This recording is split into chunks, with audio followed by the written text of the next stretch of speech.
Underground gaming bunker. बाहर से कुछ पता नहीं चलता था। बिहार के इस पुराने शेड के नीचे बने अंडरग्राउंड गेमिंग बंकर में लैपटॉप की स्क्रीन की रोशनी लड़कों के चेहरे पर पड़ रही थी। ऊपर की दुनिया अलग थी, लेकिन ये लड़के जमीन के नीचे एक नई दुनिया में खोए थे। बिट्टू एक ऊंची कुर्सी पर बैठकर अपने सामने 4 मॉनिटर को देख रहा था, जैसे किसी स्पेस सेंटर को कंट्रोल कर रहा हो। उसके बगल में राम लखन एक हाथ में समोसे, दूसरे हाथ में हिसाब किताब की किताब पकड़े खड़े थे। राम लखन समोसा खाते हुए बिट्टू की तरफ देखकर मुस्कुराए। अरे बिट्टू भाई, अगर उस दिन वो आइडिया नहीं आता तो आज हम धूप में तपते हुए खेतों में घास काटते रहते थे ना। बिट्टू ने गर्व से मॉनिटर की ओर देखा और पुराने दिनों को याद करते हुए कहा, सही कहा राम लखन, उस दिन अगर वो ठोकर नहीं लगती तो मुझे ये अकल नहीं आती। कुछ महीने पहले गांव के चौपाल के पास बिट्टू और राम लखन बातें कर रहे थे। तभी बिट्टू ने अपने फोन पर एक ऑनलाइन सट्टेबाजी ऐप में 1000 रुपए हारने के बाद जोर से चिल्लाया, अरे गया, सब चला गया। अरे राम लखन, इन ऐप वालों ने तो मुझे बर्बाद कर दिया। ये लोकेशन देखकर मेरे साथ ही रिवर्स गेम खेल रहे हैं। तभी वहां पर राहुल आया।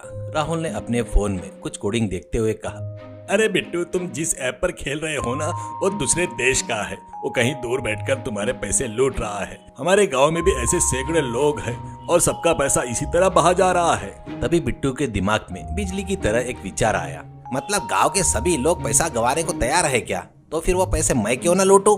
क्यों ना हम खुद एक ऐप बनाकर पुलिस वालों से छिपकर एक गुप्त जगह पर गेम खिलवाए। गांव का पैसा गांव में ही रहेगा, यानी मेरी जेब में आएगा। लेकिन पुलिस के डर से उन्होंने गांव के किनारे एक पुराने लोहे के शेड के नीचे गुप्त तरीके से गड्ढा खोदकर एक बंकर बनाया। यही उनके अंडरग्राउंड गेमिंग जोन की शुरुआत थी। वर्तमान में अरे बिट्टू भाई, इस किस्मत का खेल ऐप में किस्मत से ज्यादा बदकिस्मती दिख रही है। हमारे लोग के पैसे गायब होते जा रहे हैं, लेकिन उनके चेहरे से लालच कम नहीं हो रहा है। राम लखन की बात सुनकर बिट्टू हंसा और अपने मुंह से टूथपिक हटाते हुए बोला, अरे राम लखन, यह किस्मत नहीं साइकोलॉजी है। एक बार पैसा चला जाए तो उसको वापस पाने की जिद उन्हें बार बार यहाँ खींच लाती है। जरा राहुल से पूछो, सर्वर ठीक चल रहा है या नहीं। राहुल एक कोने में तारों के बीच उलझा हुआ था। उसने अपना चश्मा ठीक करते हुए चिल्लाकर कहा, अरे सर्वर एकदम फिट है बिट्टू, लेकिन कोई 10 रुपए लगाकर पिछले 1 घंटे से जॉयस्टिक तोड़ने पर तुला है। उसे गेम समझ में नहीं आ रहा है और हमारा नुकसान हो रहा है। तभी ऊपर से सीढ़ियों पर एक लड़का हाँफते हुए बिट्टू के पास आया और उसने बिट्टू के सामने एक पुराने सोने की चूड़ी रख दी। अरे बिट्टू भैया, ये माँ की अलमारी से लाया हूँ। इस बार 1000 कॉइंस दे दो, पक्का इस बार जैकपॉट जीतूंगा।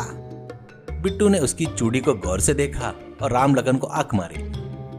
देखो राम लखन, इसे कहते हैं इन्वेस्टमेंट। अरे छोटे, तेरा जैकपॉट तैयार है। जा 3 नंबर का मॉनिटर पर बैठ जा, पर ध्यान रहे जॉयस्टिक को राहुल के दिल की तरह नाजुक समझकर इस्तेमाल करना। इस तरह गांव के लड़के घर वालों की नजर से छिपाकर पैसे और गहने बिट्टू के पास लाते और गेम में हार जाते।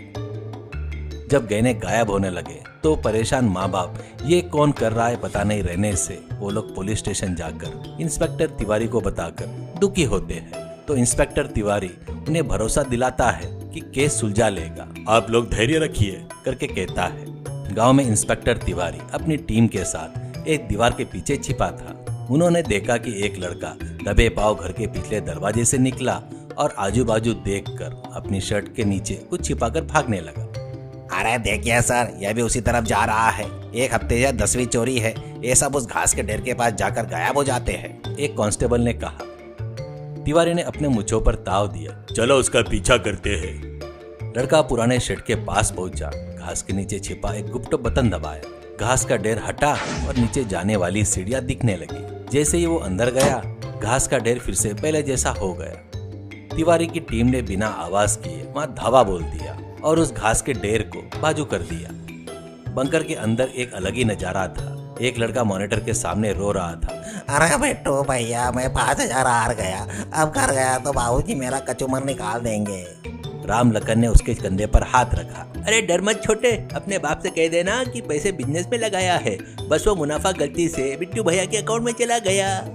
बिट्टू जोर जोर से हंसी रहा था कि अचानक ऊपर हलचल हुई। राहुल घबरा गया। अरे बिट्टू, ऊपर से कोई घास हटा रहा है। ये लड़कों के आने का तरीका नहीं है, कुछ गड़बड़ है। बिट्टू ने बेफिक्री से कहा। अरे डर मत राहुल, हवा से घास हिल रही होगी। लेकिन अगले ही पल सीढ़ियों में भारी जूतों की आवाज आई। तिवारी अपनी टीम के साथ अंदर कूद पड़ा। पूरे कमरे में सन्नाटा छा गया। क्या बे बिट्टू, तेरा बंकर तो बड़ा शानदार है। नीचे इतनी गर्मी में सट्टा कैसे जम रहा है? तिवारी ने अपनी लाठी टेबल पर पटकी। बिट्टू कांपते हुए खड़ा था। अरे सर वो हम बस कंप्यूटर क्लास चला रहे थे। तिवारी ने मॉनिटर की तरफ देखा जिस पर लिखा था यू लॉस्ट 5000। हाँ बिट्टू, तू बहुत अच्छा सिखा रहे हो। अरे राम लखन, वो किताब तो जरा इधर ला, देखते हैं किसने क्या क्या चोरी करके लाया यहाँ पर। पुलिस ने बिट्टू, राम लखन और राहुल को पकड़ लिया और सबको बाहर निकाला। बाहर धूप में लड़कों के माँ बाप हाथों में डंडे लिए खड़े थे। उन्हें देखकर बिट्टू ने शर्म से सिर झुका लिया। सीख, गलत रास्ते से कमाया गया पैसा कभी सुख नहीं देता। बिना मेहनत किए रातों रात अमीर बनने की कोशिश करना सिर्फ मूर्खता है।